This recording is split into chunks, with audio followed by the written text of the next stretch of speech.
Парк Тхуарчала – излюбленное место отдыха горожан. И в последнее время здесь заметны кардинальные изменения. Широкая центральная и боковые дорожки покрыты двухцветной тротуарной плиткой. В парке установили детский игровой комплекс, фонари для вечернего освещения, лавочки, мусорные урны, а также столы для игры в настольный теннис. Обновлена детская площадка. По мере проведения ремонта появляются дополнительные работы. Так, например, из-за повышенной влажности пришлось поднять землю на 40 сантиметров. И лишь потом класть брусчатку, отметил Исидор Дочия. Сметная стоимость примерно около 10 миллионов рублей. Это было заложено в бюджет, это с республиканских денег.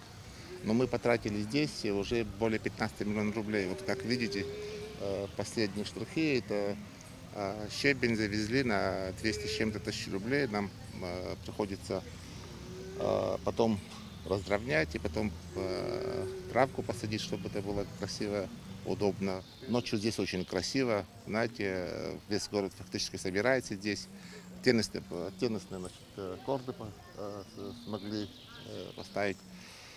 Дополнительно тоже это в смету не входило, в принципе. То есть от 10 миллионов мы добрались до 15 с чем-то миллионов рублей. К 30 сентября текущего года также планируется реконструировать в парке фонтан, который начали строить еще в 80-х годах, но из-за военных действий не завершили, отметил Исидор Дочия. На восстановление фонтана по смете заложено 35 миллионов рублей, 20 из которых выделено из республиканского бюджета. Основные деньги собственных средств здесь должны искать. Дальше у нас лестничная площадка, соединяющая нижняя площадка, верхняя площадка нуждается в реконструкции. Надеемся, до конца года мы ее приведем в порядок. В перспективе у нас еще стадион. Фактически мы остались без поля, дети не могут играть в футбол. Нам пообещали помочь друзья. Мы проведем подготовительные работы. Это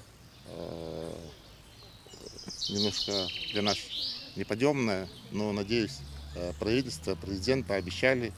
Надеемся на премьер-министра, что помогут. И мы до конца года у нас будет стадион, где, может быть, в следующем году будем участвовать на чемпионате Абхазии. В этом году мы запустим шахты, там более 1000 рабочих мест. То есть пообещали 1 миллион тонн добычи в год.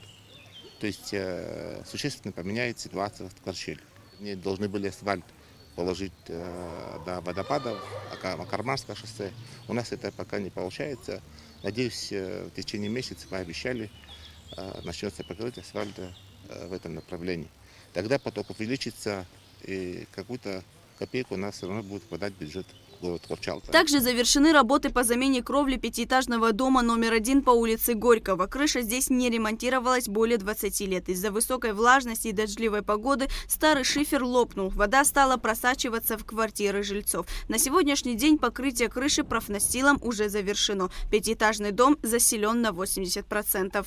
Начали мы 2 марта. Эту поток, проблема была, текла.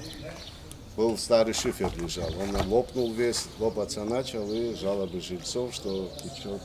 Работы выполнены на 98%, крыша закончена, осталось водосточные трубы опустить, и все, мы подадим последний акт завершения этой работы. Профинансировано 2 миллиона 899 тысяч. И остаток, наверное, я надеюсь, что нам доплатят. Половина. 50% уже проплачено. И работа закончена. Работы по замене кровли проводила фирма «Стройдом». На эти цели было выделено более 6 миллионов рублей из республиканского бюджета. Площадь покрытия 1464 квадратных метра. Лаура Капш, Заур Кварча, Абхазское телевидение.